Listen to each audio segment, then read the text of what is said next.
Morning, जय Shri Krishna. 11 science chemistry chapter number 12 में આપણે 8 લેક્ચર પૂરા કર્યા। ચલો હવે આપણે 8મા લેક્ચરમાં સમઘટકતા ભણ્યા હતા। હવે કેમિસ્ટ્રીમાં ઓર્ગેનિક કેમિસ્ટ્રીમાં આપણે ઊંડા ઉતરવાનું છે કે કોઈ પણ કાર્બનિક સંયોજનની રાસાયણિક પ્રક્રિયા હોય તો એને આપણે કહીશું કાર્બનિક પ્રક્રિયા। કાર્બનિક પ્રક્રિયા એ કાર્બનિક પ્રક્રિયાની ક્રિયાવિધિ કે કેવી રીતે ખરેખર પ્રક્રિયા થાય છે એ ક્રિયાવિધિના સંકલ્પનાઓ એટલે કે ખરેખર કાર્બનિક પ્રક્રિયા કેવી રીતે થાય છે એ આપણે સમજવાનું છે। તો કોઈ પણ કાર્બનિક પ્રક્રિયા હોય એમાં પહેલા એક કાર્બનિક અણુ હોય। શું હોય? કાર્બનિક અણુ। એની સાથે યોગ્ય પ્રક્રિયા પરિસ્થિતિમાં આપણે પ્રક્રિયા કરશું। તો સમજો બરોબર, જે કાર્બનિક અણુ છે એને આપણે પ્રક્રિયાર્થી કહેશું। શું કહેશું? પ્રક્રિયાર્થી, સબસ્ટ્રેટ। અને જે હુમલો કરનાર એટલે કે કાર્બનિક અણુની ઉપર જે પ્રક્રિયક આવીને હુમલો કરે છે એ હુમલો કરનારને આપણે પ્રક્રિયક કહેશું। એ બે પહેલા જોડાય ત્યારે એક કે વધુ મધ્યવર્તી સંયોજન બને છે। કેટલા બને નક્કી ન હોય, એક બને, વધારે બને, એને કહેવાય મધ્યવર્તી સંયોજન। ત્યારબાદ આ મધ્યવર્તી સંયોજન છે એની પ્રક્રિયા થાય, એમાંથી મુખ્ય નિપજ બને અને એમાંથી કંઈક છૂટું પડે જેને આપણે ઉપનિપજ અથવા આડપેદાશ કહી શકીએ। તો મોટાભાગની કાર્બનિક પ્રક્રિયા આ રીતે થાય। મુખ્ય જે કાર્બનિક અણુ છે કે જેનો કાર્બન છે એના ઉપર પ્રક્રિયક કે હુમલો કરે છે, તો જે નિપજ ફાઇનલ બનવાની છે એ નિપજમાં આ એક અણુ અને આ બીજો અણુ, એ બેમાંથી જેમાંથી કાર્બન આવતો હોય એ કાર્બન વાળા ભાગને કહેવાય સબસ્ટ્રેટ, પ્રક્રિયાર્થી। બીજો નાનો ભાગ હોય જેને પ્રક્રિયક અથવા હુમલો કરનાર કહેવાય। એ બે જોડાશે, એમાંથી મધ્યવર્તી સંયોજન બનશે। એ સંયોજનનું ત્યારબાદ વિઘટન થાય, એમાંથી એક મુખ્ય નિપજ બને અને બાકી કંઈક છૂટું પડે અને નોય પડે એવું જરૂર નથી, જો પડે તો એને ઉપનિપજ અથવા ગૌણ નિપજ કહેવાય। તો આટલું યાદ રાખો, જેમાંથી કાર્બનની પૂર્તિ થાય એટલે કાર્બન આવે અને કાર્બનિક પ્રક્રિયકનો મુખ્ય કાર્બનિક અણુ પ્રક્રિયાર્થી કહેવાય, હુમલો કરનારને પ્રક્રિયક કહેશું અને ફાઇનલ બને એને શું કહેશું? નિપજ। પણ આટલી પ્રક્રિયા થાય એ દરમિયાન પ્રક્રિયકના બંધ તૂટે, નિપજના બંધનું નિર્માણ થાય। આ દરમિયાન ઉષ્માનો ફેરફાર થાય કે જેમાં કાર્બનિક પ્રક્રિયકના બંધ યોગ્ય રીતે તૂટે, પછી નિપજના નવા બંધનું નિર્માણ થાય। આ દરમિયાન ઉષ્માનો કંઈક ફેરફાર થાય અને આ પ્રક્રિયા છે એનો વેગ કેટલો છે, આ બધા પરિબળો છે એને સમજો, એને કહેવાય ક્રિયાવિધિ। શું કહેવાય? ક્રિયાવિધિ। આપણે કાર્બનિક પ્રક્રિયાની ક્રિયાવિધિ છે અત્યારે આખી નથી સમજવાની। પહેલા આપણે પ્રક્રિયકના બંધ તૂટે છે એ કેવી કેવી રીતે તૂટે, પછી નિપજના બંધ કેમ બનશે એનો આપણે અભ્યાસ કરવાનો છે।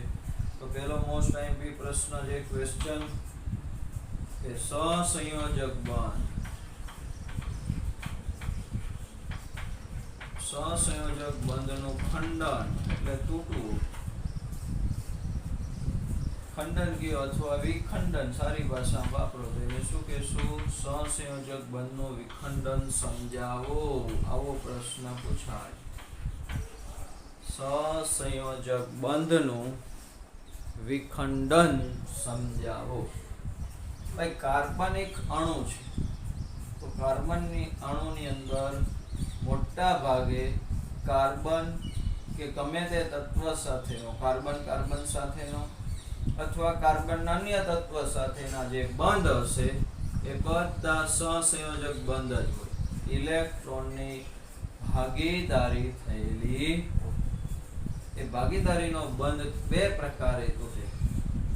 ભાઈ સહસંયોજક બંધનું વિખંડન બે પ્રકારે થાય છે. સહસંયોજક બંધનું વિખંડન કેટલા પ્રકારે થાય? બે પ્રકાર. એક વિષમ વિખંડન અથવા વિષમ વિભાજન કહેશું આપણે, અને બીજું સમવિભાજન. બે પ્રકારે વિભાજન થશે. એક વિષમ વિભાજન અને બીજું સમવિભાજન. તો આપણે પહેલા સમજીશું વિષમ વિભાજન કોને કહેવાય. તો કે આ જે વિભાજન જે બંધના અથવા બંધના વિભાજન દરમિયાન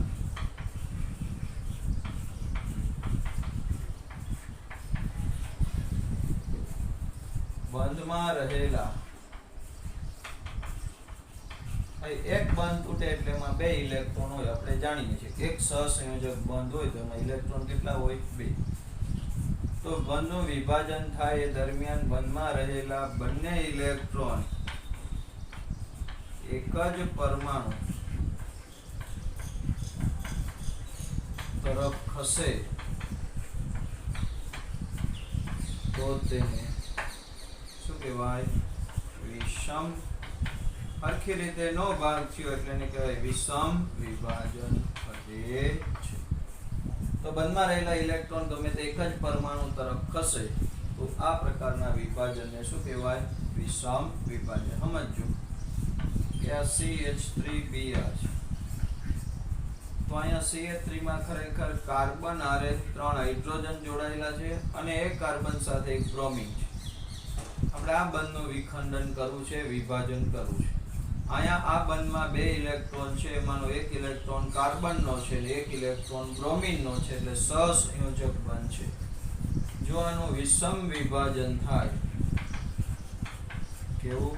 વિષમ વિભાજન, તો આ બંધ અહીંથી તૂટશે, પણ એ બંધના બે ઇલેક્ટ્રોન વધુ વિદ્યુત ઋણીય તત્વ કાર્બન અને બ્રોમિનમાં જેની વિદ્યુત ઋણતા વધુ હોય એટલે કે ઇલેક્ટ્રોન ખેંચવાની વૃત્તિ જેની વધારે છે એ બે ઇલેક્ટ્રોન લઈને છૂટો પડશે. તો અહીંયા Br છે એને ઇલેક્ટ્રોન લઈ લીધા એટલે Br ઇલેક્ટ્રોન મેળવે છે એટલે એનું અષ્ટક 12નું અષ્ટક પૂર્ણ થઈ જશે અને કાર્બન અને એની હારે 3 હાઇડ્રોજન વધ્યા. તો અહીંયા કાર્બનના હવે 3 હાઇડ્રોજનના સહસંયોજક બંધના 3 દુને 6 ઇલેક્ટ્રોન, કાર્બન પાસે 6 ઇલેક્ટ્રોન થયા એટલે એના પ્લસ ચાર્જ આવે.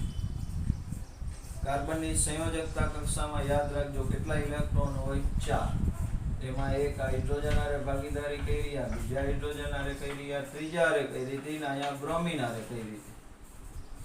બધા બંધમાં બબે ઇલેક્ટ્રોન છે, દરેકમાં એક ઇલેક્ટ્રોન કાર્બનનો છે ને એક સામેના બીજા કોઈ પણ. હવે આ બંધ તૂટ્યો એટલે એક ઇલેક્ટ્રોન બ્રોમિનનો તો એ તો બ્રોમિને લઈ જ લીધો અને કાર્બનનો તો એ લઈને વયો. તો હવે કાર્બન પાસે 2 2 4 ને 2 6 ઇલેક્ટ્રોન વધ્યા, એનો એક ઇલેક્ટ્રોન ગયો એટલે એના ઉપર પ્લસ વીજભાર આવ્યો અને એક ઇલેક્ટ્રોન Br લઈ ગયો એટલે Br ના 7 હતા 12ની કક્ષામાં, એમાં 8 થઈ ગયા.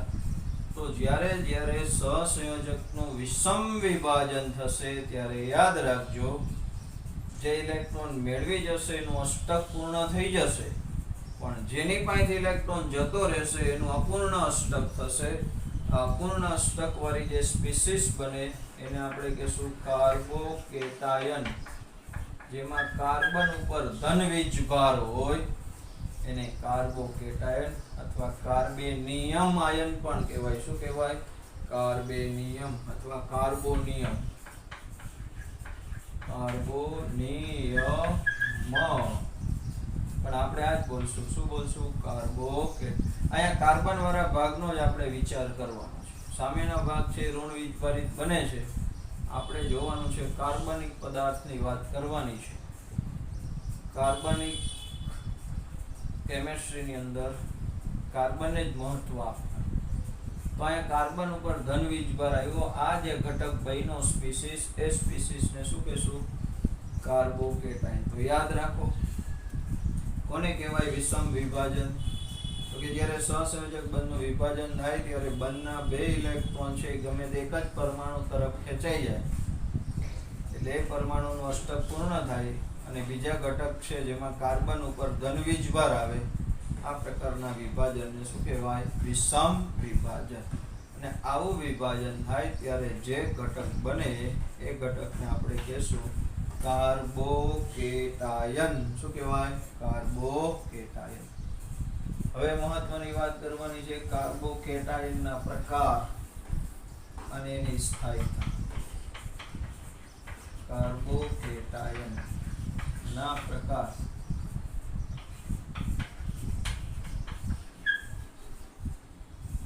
અને તેની સ્થાયીતા.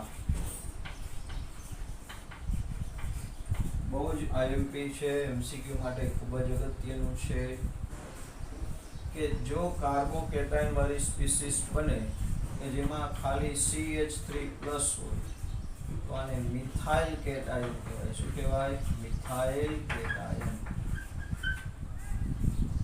પણ જે કાર્બન છે કે જેના ઉપર ધન વીજભાર આવે છે, આ કાર્બન એની સાથે બીજો એક કાર્બન જોડાયેલો હોય પછી ગમે તે, તો આ કાર્બન છે એની હારે બીજો એક કાર્બન છે એટલે આને પ્રાથમિક, જો 10 લખો એટલે પ્રાથમિક કાર્બોકેટાયન કહેવાય. કે જેમાં ધન વીજભારિત કાર્બન સાથે બીજો એક જ કાર્બન જોડાયેલો હોય તો એને કહેવાય પ્રાથમિક કાર્બોકેટાયન. અને ધન વીજભાર ધરાવતા કાર્બન સાથે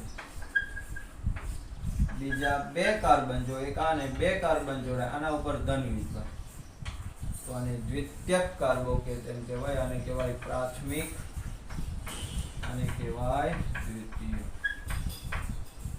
પ્રાથમિક કાર્બોકેટાયન, દ્વિતીયક. અને ધન વીજભારિત કાર્બન છે એની હારે બીજા 3 કાર્બન જોડાયેલા હોય.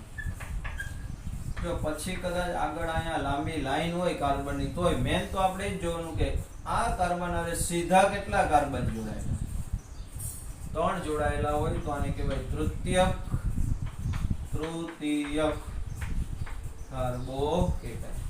તો કાર્બોકેટાયનના 4 પ્રકાર થયા. એક કાંઈ એકય ન જોડાય તો મિથાઇલ કેટાયન, એક કાર્બન જોડાય તો પ્રાથમિક કાર્બોકેટાયન, આ કાર્બન સાથે 1 ને 2 કાર્બન જોડાયેલા હોય તો દ્વિતીયક કાર્બોકેટાયન, અને 1, 2 ને 3 કાર્બન જોડાયા હોય તો એને કહેવાય તૃતીયક કાર્બોકેટાયન. આ કાર્બોકેટાયનની સ્થાયીતા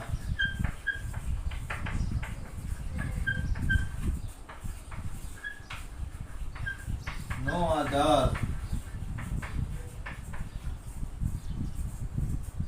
આય અસર, જે આપણે ભણશું પ્રેરક અસર કહેવાય અથવા ઇન્ડ્યુસ ઇફેક્ટ કહેવાય, અને હાઇપર કોન્જ્યુગેશન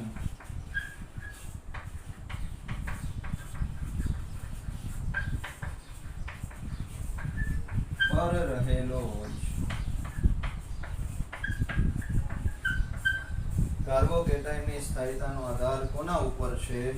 તો યાદ રાખજો, એ કાર્બન સાથે જોડાયેલા સમૂહની આય અસર, જે હમણાં આપણે સમજવાનું છે, અને બીજી અસર છે હાઇપર કોન્જ્યુગેશન, અતિસંયુગ્મન કહેવાય. તો આની સ્થાયીતાનો આ મુજબ આવશે. મિથાઇલ કાર્બોકેટાયન સૌથી ઓછો સ્થાયી, એના કરતા પ્રાથમિક વધુ સ્થાયી, એના કરતા દ્વિતીયક વધુ સ્થાયી, અને એના કરતા આ સ્થાયીતાનો ક્રમ છે. હમણાં ડિટેલમાં સમજાવું છું. ફરી એકવાર આટલું જોઈ લો કે સહસંયોજક બંધનું વિખંડન થાય ત્યારે જો એક ધન ભાગ ને બીજો ઋણ ભાગ છૂટો પડે, પણ એમાં જો કાર્બન છે ધનવીજભારિત હોય તો એ બન્યું એને કહેવાય કાર્બોકેટાયન. કાર્બોકેટાયનના 4 પ્રકાર: મિથાઇલ કેટાયન, પ્રાથમિક, દ્વિતીયક અને તૃતીયક. સૌથી વધારે સ્થાયી કોણ છે? જો કે આમ તો કાર્બોકેટાયનની સ્થાયીતા હોય તો ઓછી, આ તૂટ્યા પછી એ લાંબો સમય રહેતો નથી, એ તરત જ બીજા હારે જોડાવાનો પ્રયત્ન તો કરે જ, પણ એમાં સૌથી ઝડપથી કોણ જોડાઈ જાય? તો કે મિથાઇલ. એના પછી પ્રાથમિક, એના પછી દ્વિતીયક, એના પછી એટલે તૃતીયકની આ 3-4માં સૌથી વધારે સ્ટેબિલિટી સ્થાયીતા કોની છે? તૃતીયકની છે. હવે આપણે થોડી વાર પછી ડિટેલમાં સમજવું છે, પહેલા આટલું જોઈ લો એકવાર શાંતિથી.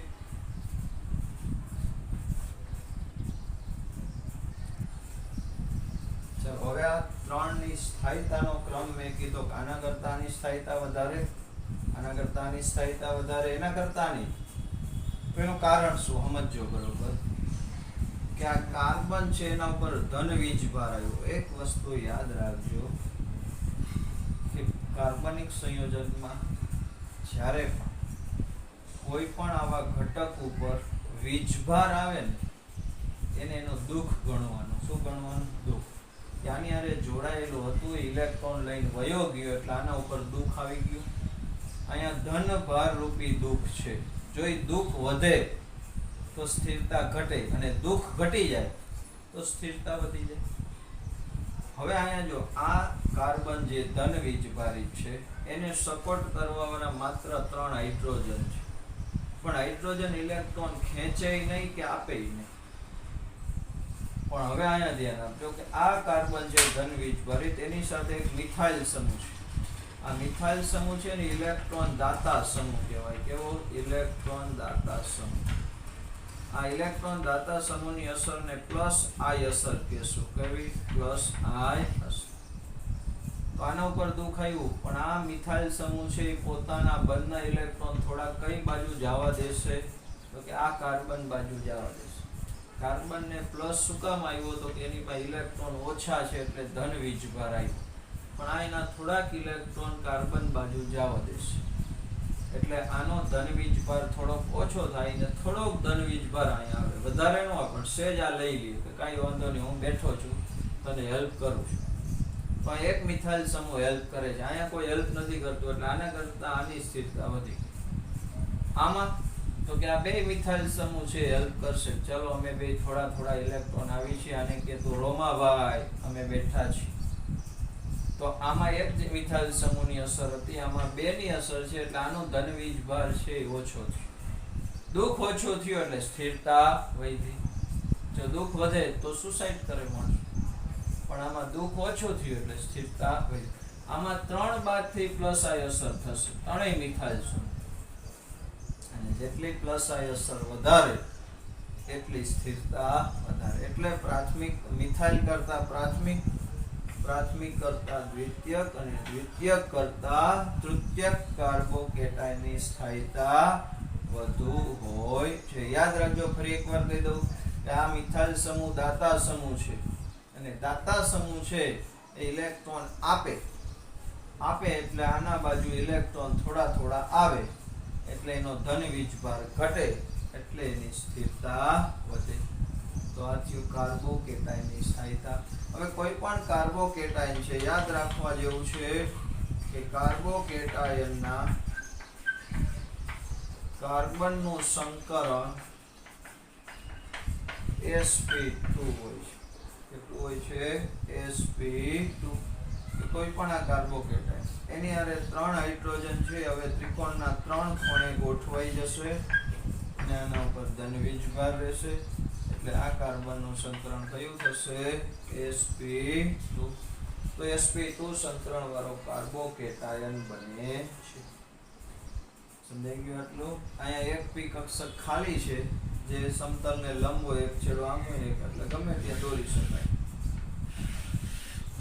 આ એક છેડો ઉપરની બાજુ છે ને આ એક છેડો ટૂંકમાં આમ કાર્બોકેટાયન બની ગયો છે. આમ બોર્ડમાં જો તો એક છેડો બોર્ડની આગળ ને બીજો છેડો બોર્ડની પાછળ. તો આ થયું વિષમ વિભાજન થાય ત્યારે શું બને છે? યાદ રાખજો, કાર્બોકેટાયન. સમજાય છે આટલું? હવે આપણે હજી વિષમ વિભાજનમાં હવે બીજી રીતે થાય કે દાખલા તરીકે આ મિથાઇલ સમૂહ છે, એની હારે ઝેડ જોડાયેલો છે. શું જોડાયેલો છે? ઝેડ. હવે એવું પણ બને કે ઓલો ઇલેક્ટ્રોન લઈને વયો ગયો તો આ ઇલેક્ટ્રોન મૂકીને જશે અને આનું વિષમ વિભાજન થાય અહીંથી, તો આ CH3 છે એના ઉપર ઇલેક્ટ્રોન આવી જશે એટલે એના ઉપર ઋણ વીજભાર ને આ ઝેડ બન્યો એ ધન વીજભાર. તો એવું પણ બને કે જ્યારે બંધનું વિભાજન થાય ત્યારે જે કાર્બન સાથે જોડાયેલો ઘટક હતો એ ઇલેક્ટ્રોન મૂકીને ગયો તો આને વિષમ વિભાજન જ કહેવાય. અહીંયા મિથાઇલ સમૂહ ઉપર એટલે કે કાર્બન ઉપર એનો આના તંતુ 6 ને એક એનો હતો 7 ને એક ઓલો મૂકી ગયો એટલે 8 ઇલેક્ટ્રોન થઈ ગયા. તો આ ઋણ વીજભારિત ભાગ બન્યો એને કહેવાય કાર્બેનિયમ અથવા કાર્બેનાયન. એને આખું છૂટું પાડી બોલો તો કાર્બોએનાયન. એન આયન એટલે ઋણાયન, કેટાયન એટલે ધનાયન અને એન આયન એટલે શું થાય? ઋણાયન. ફરી એકવાર યાદ રાખો, કેટાયન એટલે ધનાયન અને એનાયન એટલે ઋણ વીજભારિત હોય, એને કાર્બેનાયન અથવા કાર્બએનાયન કહેવાય. તો બે ભાગ પડે. જો ઇલેક્ટ્રોન લઈને જાય તો કાર્બોકેટાયન ધન વીજભારિત બને, ઇલેક્ટ્રોન મૂકીને જાય તો કાર્બેનાયન બને. કાર્બેનાયનના પ્રકાર ચોપડીમાં નથી આપ્યું, સમજી લો. આ મિથાઇલ કાર્બેનાયન છે, આ પ્રાથમિક કાર્બેનાયન છે, જેમાં આ કાર્બન ઉપર ઋણ વીજભાર છે ને એની હારે એક કાર્બન જોડાયેલો છે, તો આ મિથાઇલ કહેવાય. આ પ્રાથમિક થયું.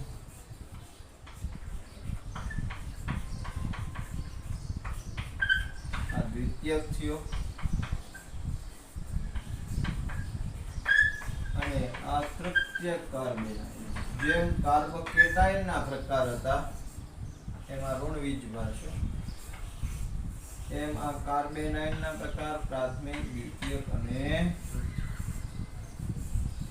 તો આની સ્થાયીતાનો ક્રમ વિચારીએ. ચલો, સ્થાયીતાનો ક્રમ ખાસ યાદ રાખી લેજો. હવે ધ્યાન રાખજો, આ વખતે અહીંયા ઋણ વીજભાર રૂપી દુઃખ આવ્યું છે. અહીંયા એક હાઇડ્રોજન છે, ઇલેક્ટ્રોન આપવા વાળા નથી, પણ અહીંયા એક મિથાઇલ સમૂહ છે, પોતાના ઇલેક્ટ્રોન એની અસર તો પ્લસ આ અસર જ થાય એટલે ઇલેક્ટ્રોન દાતા સમૂહ છે. એક તો આના ઉપર ઋણ વીજભાર જેને પાછો આ એના ઋણ વીજભાર ઇલેક્ટ્રોન આપે છે તો આનો ઋણ વીજભાર વધે. મેં કીધું તો કોઈ પણ વીજભાર હોય વધે તો સ્થાયીતા ઘટે અને જે તે વીજભાર હોય ઘટે તો સ્થાયીતા વધે. તો અહીંયા ઋણ વીજભાર આવ્યો અને પાછો આને આપ્યો થોડોક એટલે આનો ઋણ વીજભાર વધશે. ઋણ વીજભાર વધે એટલે સ્થિરતા ઘટે. તો આના કરતા આની સ્થિરતા ઘટી. આમાં તો બે બાજુથી ઇલેક્ટ્રોન આપશે, અહીંથી આવશે ને અહીંથી આવશે. તો આ વખતે તો વધારે ઋણ વીજભાર થયો, આમાં ત્રણ બાજુથી આવે. તો આખી કાર્બોકેટાયન કરતા કાર્બેનાયનમાં વિરુદ્ધની સ્થાયીતા થશે એટલે આમાં સૌથી વધારે સ્થાયીતા છે એ કોની થશે? મિથાઇલની. પછી આવશે પ્રાથમિક, પછી આવશે દ્વિતીયક અને છેલ્લે આવશે તૃતીયક. તો યાદ રાખજો, કાર્બોકેટાયનમાં સ્થાયીતાનો ક્રમ હતો એ તૃતીયકની સ્થાયીતા વધારે હતી, કાર્બેનાયનમાં મિથાઇલની સ્થાયીતા વધારે, તૃતીયકની ઓછી. સમજાય છે આટલું? તો જ્યારે વિષમ વિભાજન થાય ત્યારે કાં કાર્બોકેટાયન બને અથવા કાર્બોએનાયન બને. તો ફરી એકવાર કહી દો, વિષમ વિભાજન એટલે શું? તો કે જ્યારે સહસંયોજક બંધનું વિભાજન થાય ત્યારે ભાગીદારીના જે ઇલેક્ટ્રોન હોય ગમે તે એક ઘટક તરફ ખસે ત્યારે આવા વિભાજનને શું કહેવાય? વિષમ વિભાજન. હવે જો કાર્બન છે એની હારે જોડાયેલો ઘટક ઇલેક્ટ્રોન લઈને જાય તો કાર્બન ઉપર ધન વીજભાર આવે તો એને કાર્બોકેટાયન કહેવાય, અને કાર્બન સાથે જોડાયેલો ઘટક ઇલેક્ટ્રોન મૂકીને જાય તો કાર્બન ઉપર ઋણ વીજભાર આવે તો તો એને કાર્બેનાયન અથવા કાર્બએનાયન કહેવાય. કાર્બોકેટાયનની સ્થિરતા છે એ તૃતીયકની વધે, કાર્બેનાયનમાં તૃતીયકની સ્થિરતા ઓછી હોય. કાર્બોકેટાયન કે કાર્બોએનાયન છે એ સ્વતંત્ર અસ્તિત્વ ધરાવતા નથી. જેવા બંધ તૂટ્યા થોડીક વારમાં બીજા હારે જોડાઈ જ જવું પડે, કારણ કે એકલો ધન કે એકલો ઋણ વીજભારિત ઘટક આ દુનિયામાં કોઈ અસ્તિત્વ ધરાવે નહીં. બરોબર છે? ચાલો આટલો જોઈ લો. તો આ બહુ અગત્યનો ટોપિક છે, વિષમ વિભાજન. હવે પછીના લેક્ચરમાં આપણે સમ વિભાજનની વાત કરવી છે. જો કે આમાં જ કરી દઈએ, થોડીક જ એવી વાત છે, એટલે આ લેક્ચર થોડોક મોટો થશે, પણ બધું એકસાથે ભણશું તો વધારે મજા આવશે. ચાલો, હવે પહેલો વિભાજન હતું વિષમ વિભાજન. હવે સહસંયોજકનું સમ વિભાજન, અસંયોજક બંધ છે એનું સમ વિભાજન. બીજો પ્રકાર તો કે જ્યારે સહસંયોજક બંધના વિભાજન થાય ત્યારે જોડાયેલા બંને પરમાણુ, બંધમાં જોડાયેલા બંને પરમાણુ, એક બંધના 2 ઇલેક્ટ્રોન હોય. અત્યાર લગી એવું હતું ગમે તે એક બાજુ 2 ઇલેક્ટ્રોન જતા, પણ હવે બિચારા પ્રેમથી છૂટા પડે છે, એક ઇલેક્ટ્રોન લઈને છૂટા પડે, તો એવા વિભાજનને શું કહેવાય? સમ વિભાજન. સમજો કે R અને કોઈ X આ બે વચ્ચે બંધ બનેલો છે. હવે એને આપણે કોઈ પ્રક્રિયા કરીએ, દાખલા તરીકે ગરમ કરીએ છીએ, એટલે એ તૂટે અથવા એને પ્રકાશ આપવામાં આવે છે.